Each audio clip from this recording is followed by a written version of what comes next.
과거 류오크와의 싸움에서 패배 후 수많은 강적들과의 결전과 수행을 통해 강해진 조로가 마침내 오니가시마에서 최악의 세대를 한 번의 공격으로 쓰러뜨리는 모습이 그려졌습니다. 그렇게 조로의 강함을 확인할 수 있는 원피스 997화 내용을 살펴보면 상대는 카이도가 있는 옥상까지 루피의 체력을 보존시키기 위해 함께 올라가던 중 기녀들의 연주 소리를 듣게 되고 분명 자신에게 도움을 요청하고 있다고 생각해 루피와 징배로부터 떨어지게 됩니다.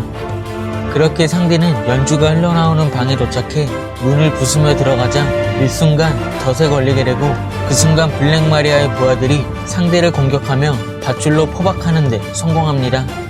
이어 부하들은 3억 3천만 베리의 밀짚모자 일당 상대의 현상금을 확인하고 거물을 잡았다며 블랙마리아가 있는 곳으로 데려가게 됩니다. 같은 시각 루피가 올라오고 있다는 보고를 받게 된 백수의 적단 시누치들은 3층에서 대기하고 있는 가운데 이내 루피와 징배는 상대가 사라진 사실을 알게 되고 이어 우동 채굴장에서 도움을 준 사무라이들을 만나 4층까지 올라갈 수 있는 사다리가 있다며 전투를 벌이지 않고 한층 더 쉽게 올라갈 수 있게 됩니다.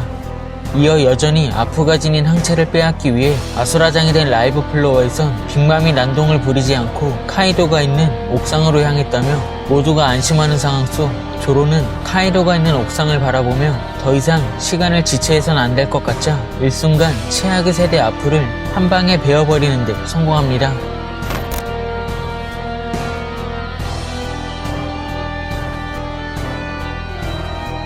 한편 조로의 공격에 아프가 쓰러지자 같은 최악의 세대 드레이크마저 조로의 강함에 놀라게 되고 그렇게 조로는 아프에게서 항체를 빼앗는 데 성공합니다.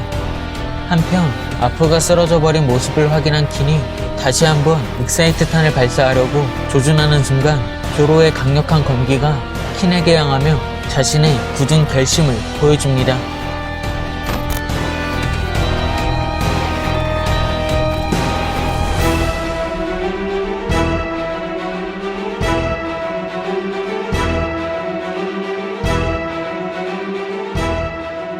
그렇게 조로가 사왕 최고 간부 킨에게 자신의 각오를 언급한 순간 섬이 기울어지기 시작하고 브룩은 조로를 바라보며 패기를 발동한 거냐고 묻게 되자 조로는 자신의 것이 아니라고 이야기합니다.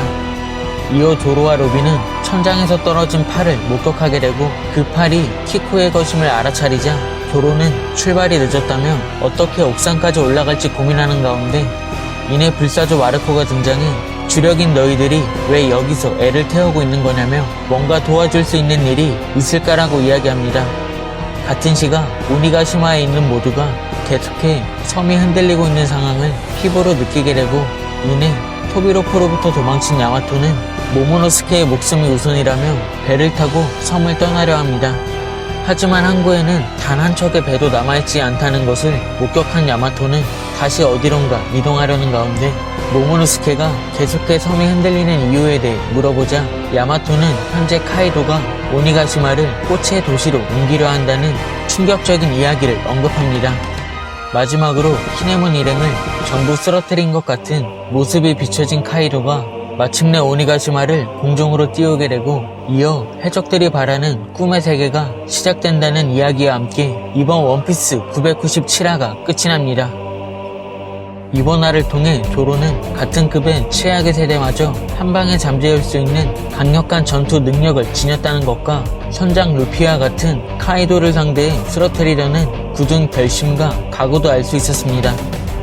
이어 때마침 하늘을 날 수 있는 마르코도 등장했기 때문에 조로는 마르코의 도움으로 카이도가 있는 옥상까지 한 번에 올라갈 수 있는 기회가 생겼지만 여전히 공중은 대간판 킹이 지키고 있어 한 번에 올라가기는 어려운 상황 속 과연 조로는 마르코와 함께 옥상까지 무사히 안착할 수 있을지는 다음화 원피스를 통해 확인할 수 있을 것 같습니다.